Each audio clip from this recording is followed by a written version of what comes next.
Hi guys, Matt O'Day from Coast Academy Brazilian Jiu-Jitsu, black belt under Pedro Fernandez of Tucaha.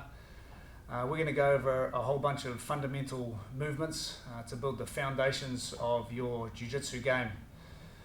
In these clips, we're going to go over 3 attacks from close guard. This is Coast Academy's pathway to blue belt.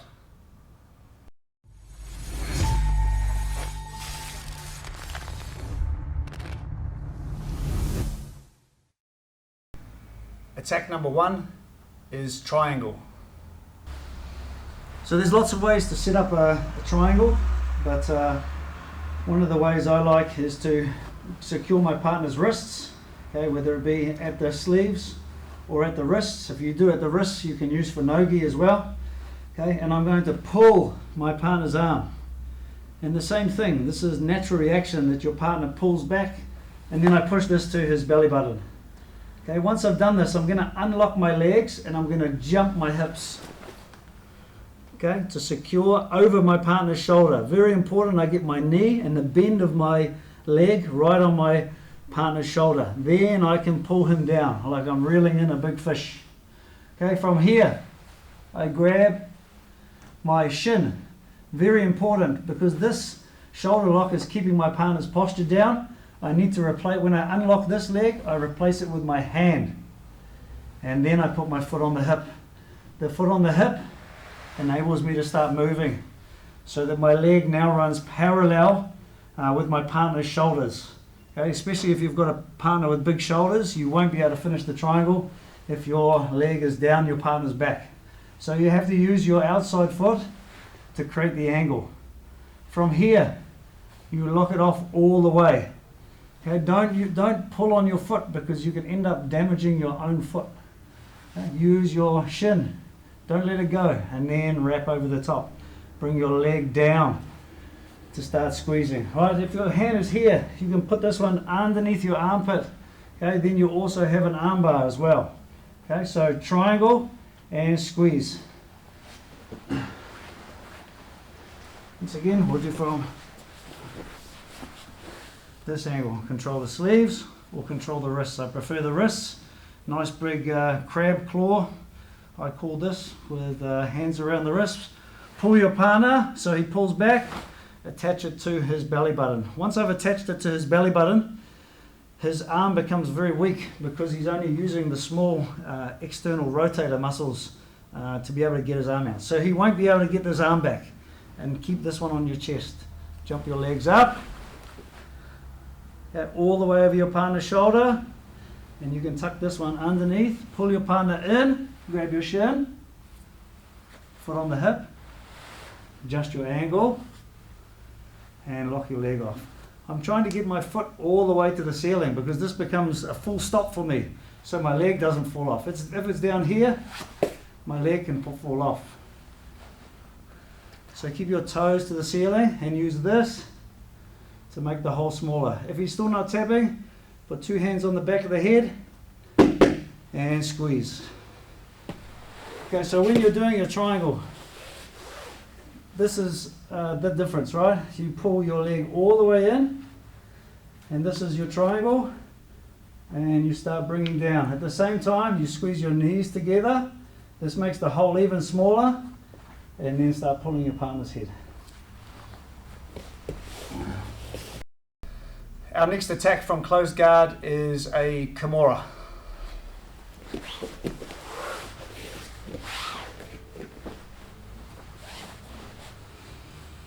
In order to get a Kimura from my partner, I need to try to get his hands on the ground.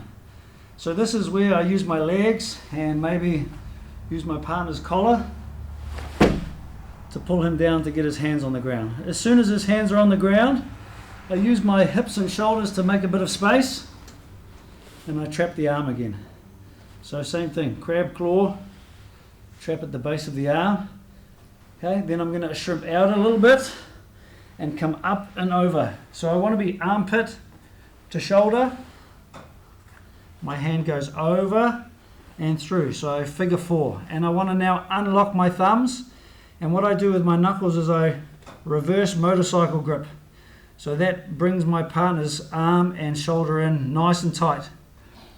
So now the power behind this movement is actually putting both my shoulders on the ground. So I just lie back.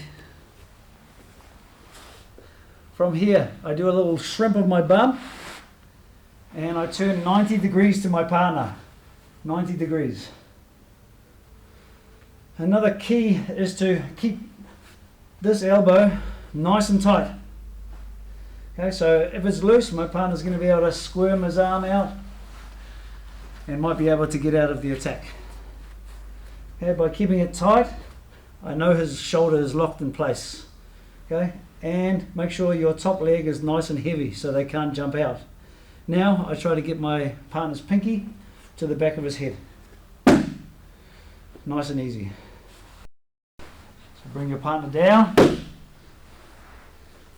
Secure. Escape your hips. Come up and over. Secure your hands.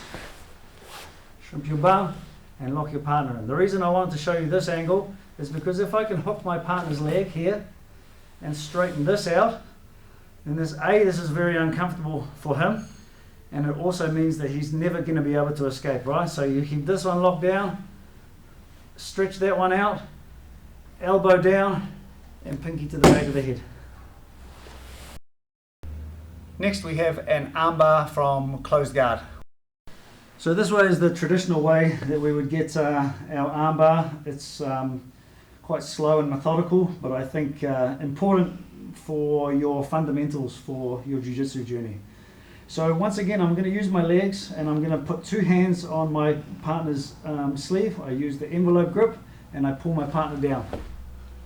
From here, I'm going to grab hold of my partner's tricep and I'm going to secure so his elbow is past my belly button. Okay, next I'm going to reach over and I'm going to grab a nice chunk of my partner's gi behind his armpit and I'm going to pull him down. So I want to use my elbow to make it nice and strong. This breaks my partner's posture. I put my foot on the hip and once again I turn 90 degrees and lock off my partner's shoulder and back with my leg, right? Keep your knees nice and tight. If your knees are all loose and sloppy here, he's going to be able to pull his elbow out, right? So your knees need to be nice and tight. Not only do you squeeze down, but you also squeeze in. So you should see your partner's shoulders squish up like this. Okay, from here, because I've now replaced my posture mechanism with my leg, I can release my hand, push off my partner's face, and bring your leg over. Now, make sure the thumb is up because this is the way the arm bends. So you can always think, break pinky down or thumb up, squeeze your knees together, and lift your hips. Okay, so one fundamental mistake people make is they lock their legs over their partner.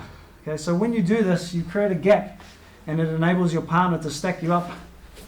Once they've got you here, it's going to be easy for them to get their arm out and pass. So let's do this again and I'll show you why we keep our legs unlocked and we squeeze our knees. So use two hands on one, use your legs, pull your partner's sleeve across. Grab behind the tricep and secure your partner's arm to your belly.